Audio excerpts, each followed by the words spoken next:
Inspiration chassidique du jour, 5e jour du mois de Hadar. Dans l'étude de la Torah et la pratique des mitzvot, et le fait religieux d'une manière générale, il peut y avoir des préférences dans tel ou tel sujet d'étude ou dans telle ou telle pratique.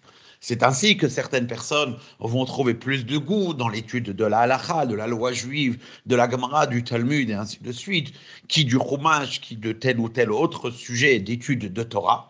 Tous ces sujets de Torah qui sont appelés la Torah révélée, la Torah niglée, alors que d'autres personnes ont un goût tout particulier à s'approfondir, à étudier des choses qui font partie de la partie ésotérique, la partie cachée, le nistar, l'étude de la chassidoute.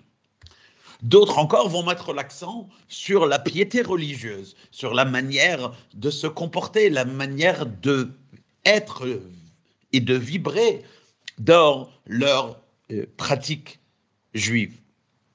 En réalité, il ne s'agit pas ici de choix, car toutes ces dimensions-là sont en réalité complémentaires et nécessaires simultanément.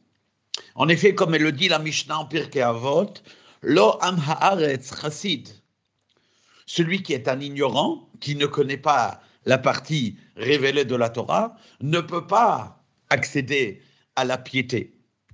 D'autre part, la piété, elle, être un chassid, être un homme pieux, ne veut pas uniquement dire d'une manière émotionnelle ou sentimentale, mais comme il est écrit, Ezehu chassid, qu'est-ce qu'un chassid? Hamit chased imkono, celui qui, son être chassid se fait avec son créateur et qu'il ait donc la connaissance de son créateur. Comme ceci d'ailleurs est écrit dans le Rambam par rapport à leur relation pleine qu'une personne elle a avec Hachem, que ceci doit se baser sur la connaissance d'Hachem, connaissance qui ne vient qu'à travers l'étude de la chassidoute. Et ces deux parties-là de l'étude de la Torah, tant la partie révélée que la partie cachée, étant le niglé que la chassidoute, eux ensemble n'ont que comme seul objectif l'action. En effet, hamaase ou haïkar, être dans un élan de travail sur soi, d'une avoda, de se raffiner, de s'élever, quelque chose qui se fait particulièrement à travers de la prière, à travers de la tfila et de toute la réflexion qui l'accompagne. Kol Tov.